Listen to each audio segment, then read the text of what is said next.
Okay, hello everyone. In continuation of our discussion about inductors, let's start talking about the equivalency. When you put inductors in series or inductors in parallel, we want to know how we can find an equivalent to that to simplify our circuits. We've already done that with resistors, then we did that with capacitors, and we're going to repeat the same process for inductors. By now, you should know how the process goes, and hopefully kind of remind yourself of that process. And it's the most important thing is actually the process, because you can always replicate the process. The result changes based on what circuit you're. So just you have to pay a lot of attention into the process of how an equivalent circuit would be calculated, and then you can just replicate that for any other. And as we just repeat the same thing over and over, you should get more confidence in your ability to do the same for other circuits. Quick reminder, so with the inductor, we said the voltage-current relationship is something like this. I also added one more equation here. This is relatively easy to basically prove. The proof is also in any electrical circuit book. So the energy that is conserved in the inductor is equal to half times the inductance times the current to the power of 2. If you recall, for the capacitor, this equation was half the voltage, half the capacitance times the voltage to the power of 2. So again, you can see the duality between what's the equation for the inductor and what was the equation for the capacitor. So again, here it was half L I to the power of 2 for the capacitor was half C V voltage to the power of 2. I just wanted to, because that might be useful for some of the calculations that you do. Anyway, so here we have two inductors in series in this circuit, and what we're looking for is an equivalent to that. So the process is, if we're claiming that there is an equivalent, and this equivalent could replace this circuit, what that means is that it should behave the same. In other words, if I connect the voltage here and look at the current that is going in through it, if I connect the same voltage here, I should get the same current. And then based on that, I can calculate the equivalent. So let's do that. Let's connect here. I'm going to call that V test, right? V test T here. And then that would be I test T passing through. So let's analyze this circuit. Again, I'm going to assume that's my reference. These are the two nodes. That becomes V test T, obviously, equation for this source. I'm going to call that V1T again. And this current is obviously I test T, because KCL for that node. This would be again I test T. So same current passing through all the components in the circuit. And so there's no need to KCL now with that. Now I write the equation for the components. So this one is done. I'll repeat for these two equations for components. For this one, using that equation, V test T minus V1T is equal to L1 times DI test T dt. And for this one, V1T minus 0 is equal to L2 times I test T dt. Okay, so now I do the same here. That would be a really simple circuit to solve. So VTT, and I have to get exactly the same current, right, as a result. So that I'm going to also call I test T, and the same I test T is passing through this one.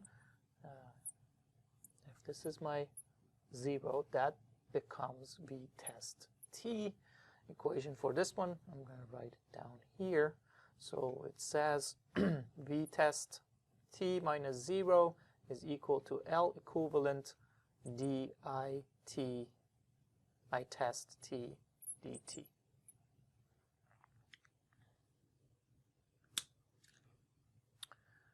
Okay, so now I move this to the other side to bring it to that shape. So v test t is equal to L1 d I test t dt. Move v1 to the other side, use this equation for it. Comes L2 di test t dt. Now I can factor out di test dt for these two, so that becomes L1 plus L2 di test t dt. Now I'm saying these two are equivalent. In other words, this current obviously was equal to that, so these equations are the same basically. So if they're the same, the only thing that looks different is L equivalent here and L1 plus L2. That tells me that L equivalent is equal to L1 plus L2. And it's done. So in other words, the value for the equivalent inductance of two inductors in series to each other is the value of each one of the inductances added to the other one. So just add up the values and you get the equivalent. So you can see that this actually behaves very much like a resistor in terms of how to calculate the equivalent. If you had resistors in series, the equivalent resistor would be just the value of each one added by the others. Combined value added to each other, right? So same thing true with the inductors. As opposed to what was with the capacitors, that kind of looked different in a sense that when we put capacitors in series, the equivalent capacitance is actually not equal to the values added. It's that the inverse of the equivalent capacitance is equal to the inverse of each one of the capacitors added to each other. Now, as you could guess, here when you put the resistor, if this was basically very similar to what we saw with the resistors, here just a smart guess would tell you that the value for this is equal to L1, L2 divided by L1 plus L2. In other words, 1 over L equivalent is equal to 1 over L1 plus 1 over L2. Very similar to resistors, right? If you had resistors in parallel to each other. So how do we prove this? Very much the same. You put a source here. We test T. And then you look at the current that is going in. I test T. This time there's a I1T going here. And there's a I2T going here. So there's actually a KCL to be written for it.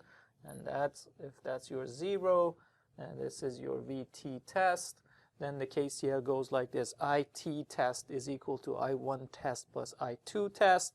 Then you write the equations for these two, combine all of them, and you get exactly that. In other words, the value for the equivalent could be calculated using this equation.